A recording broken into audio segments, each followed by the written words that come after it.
Back when the internet was beginning to boom and anime just started permeating the international community, I dare say that no other anime made as big an impact as good old Naruto. Pretty much everyone got captivated by the ambitious ninja and his exploits. So for this video, we're going to go through some of the best and most impactful fights in the Naruto series. So without further ado, let's get on with this video.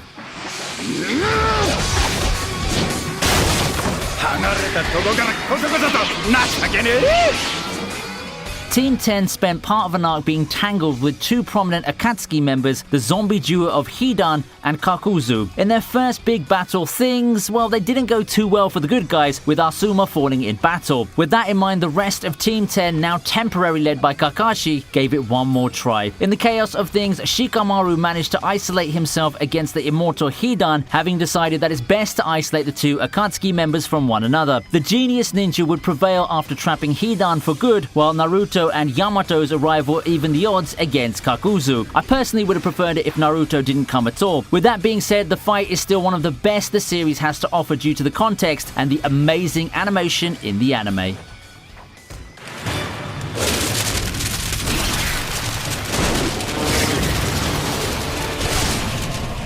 Up next is number 9 on the list, Konan vs. Tobi. For all the time he spent as a comic relief character, the countdown to the 4th Ninja War gave us all a taste of what Tobi's truly capable of. Seeking Nagato's Rinnegan, Tobi begins his mission of infiltrating the Hidden Rain village and runs into the last remaining member of Nagato's old faction of orphans, Konan. Freshly turned against Akatsuki thanks to the encounter with Naruto, Konan professes her resolve to defend Nagato's corpse. We've seen Konan's repertoire before, but she continues to impress with her show of paper tag powers against Tobi. In fact, Tobi seems to be quickly overwhelmed by the barrage of attacks and looks to be receiving an easy defeat. Villain hierarchy? Well, that says no actually. With Tobi still a raw character shrouded in mysteries that have to be revealed later, we already know who's going to win and survive the battle. In spite of the outcome's predictability, the fight did give Konan a blaze of glory before going out for good. It also has some of the highlights like the Hidden Rain's village rain stopping for the first time in the climax of the battle.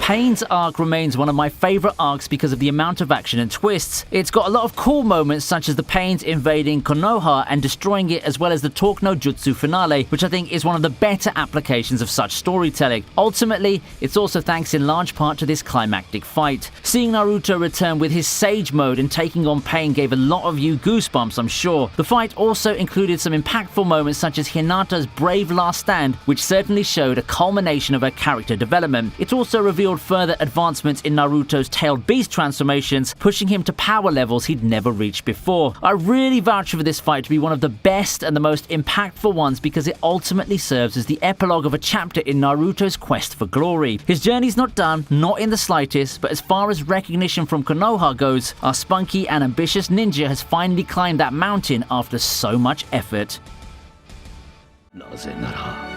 弟子の人道は師匠譲りと相場は決まっとる。な、そうだろう、ナルトよ。No.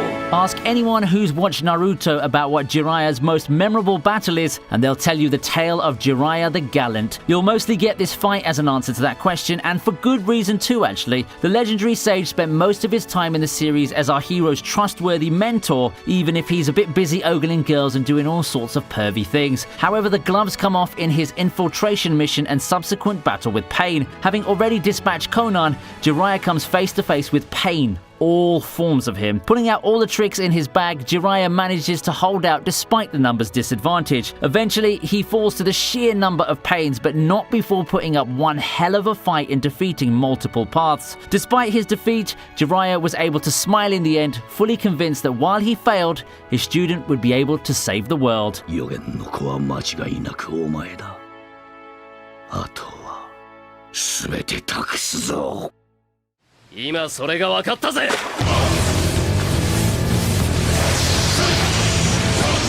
At number 6 is Naruto vs Sasuke. Wait, which Naruto versus Sasuke are we talking about here? Of course, we start off with their battle in the Sasuke retrieval arc. At the climax of the arc, Naruto finally catches up to Sasuke and begins their destined fight. After a long build-up to their eventual battle, the two had their first major battle in this arc. Empowered by the cursed seals, Sasuke shows himself to be tougher than ever before. Thankfully, Naruto also had an ace up his sleeve, his Nine Tails powers that gave him enhanced abilities. Not to be outdone, Sasuke's Sharingan levels up in the battle, flipping the tide of the battle back to his side. In response, Naruto unlocks for the first time his one-tail transformation, a form which even Sasuke ends up not being able to keep up with. So realizing that it's time for the battle to come to an end, Naruto and Sasuke go after each other in one final clash, deliberately holding back from delivering lethal blows in the process. When the dust settles, Sasuke is revealed to be the victor. Even with the power of the Nine Tails, Naruto still falls short of victory. Before we continue, I'd like to give a shout out to the sponsors of this video, Grand Summoners, who are bringing Shield Hero to your mobile. Grand Summoners is a game brought to you by Crunchyroll Games, and it brings players to an amazing RPG world full of exciting battles. Taking the role of Reyes, the player gets to summon ancient heroes in order to join the fight against the demons in this epic anime-style RPG adventure game. Now, what I really like about this game is the action-oriented responsive gameplay, the fact that there's a great balance of difficult yet compelling battles that you sometimes only win by just some mere points, and the ability to customize your party with equipment to mitigate any weaknesses of less powerful units. Right now, they're collaborating with the Rising of the Shield Hero anime, so by just completing the first 10 exclusive Shield Hero quests, you can get your hands on a limited time 5-star Naofumi to join your ranks. Not only that, you can help him reach new heights by completing even more advanced quests and helping him level up to his true 6-star form. So what are you waiting for? Download Grand Summoners and get an exclusive Shield Hero character now at got.cr/ViniiTube, or click the link in the description.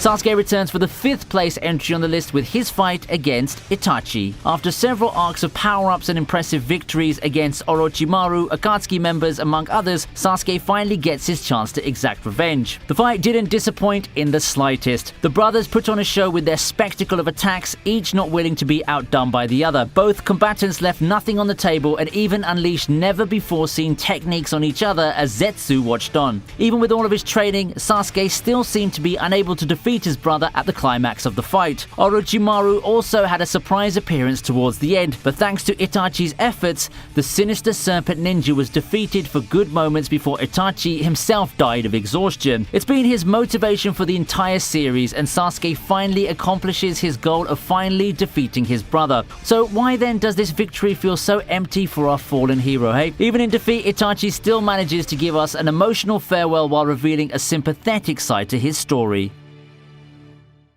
このマダラがお前を最強と呼んでやる。いよ。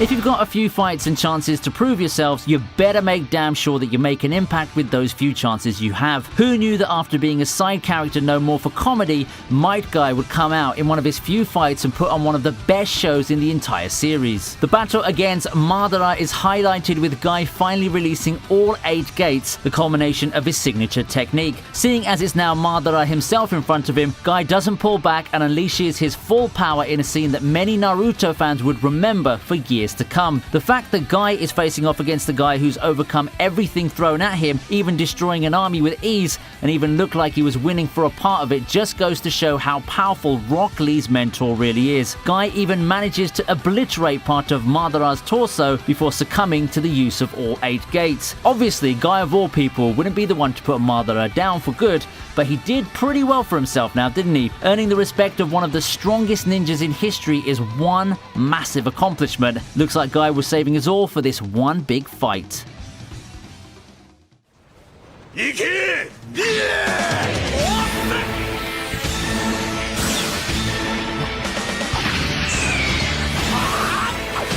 I've spent some time praising this fight before, and I'll do that again right now. Gaara vs. Lee is by far one of the best examples in shonen anime of how to properly write an underdog fight. Coming into the fight, no one knowledgeable about anime writing had Lee winning it at all. The arc villain, who suspiciously has a very similar background to the main character, is therefore our favourite jumpsuit-wearing, ramen-eating protagonist to beat at the climax of the arc. Still, Rock Lee's signature determination prevents him from giving up against the powerful opponent in front of him. Using his taijutsu and the 8 gates technique, Rock Lee proceeds with his relentless assaults that made some people suspend disbelief and think that maybe, just maybe, Lee could do it. That's just how powerful a moment this battle is. This is the fight that put Naruto on the map for a lot of people, and this is a fight that built up Rock Lee as a serious contender in the Naruto universe. Other anime can learn a lesson or two on how to write an underdog fight from this.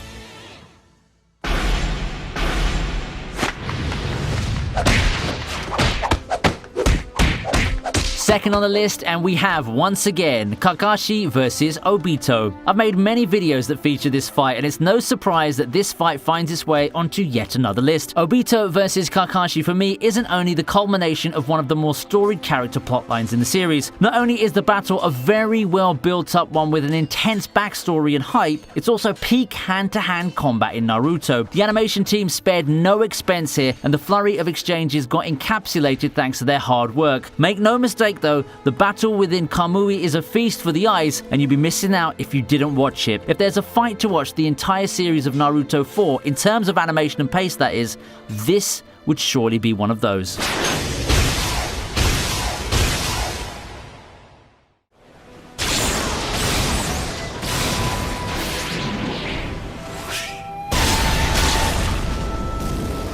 Naruto and Sasuke meet once again at the end of this list, and fittingly, their fight at the end of the series is the climactic culmination of the hero's journey. For so long, the two have had intertwined destinies, and the final battle to decide the better one is the only right way for a storied series to reach its conclusion. Naruto's journey has been long and filled with challenges, and the one final opponent he has encapsulates everything against what he stands for. At the peak of their powers, Naruto and Sasuke clash for one last time. Sasuke handily won their battle at the Valley of the End, and Naruto seemed to have the upper hand against his rival when they clashed once again during the Kage Summit arc. This final confrontation is more than a conflict of strength, although the anime team made completely sure to shower us with the fireworks and the eye candy due to the combatants' powers. It's ultimately a clash of ideologies, and while the two rivals end up in a technical draw with each other, it's Sasuke who voluntarily concedes defeat, having his heart of hatred overcome at last. This battle is one of the key moments in the series, and for me personally, it's responsible for the series ending with the massive bang that it did. And with that, we conclude the list and the countdown featuring 10 of the most impactful fights in Naruto. I'm sure that some of you would have slightly different rankings, so I'd like to know your thoughts on the topic and what you think the most impactful fights are in Naruto. Make sure you give the video a like, subscribe, and hit the bell button so you can stay updated as soon as possible when we get new content like this. Don't forget to check out our sponsors game, Grand Summoners. The link's in the description.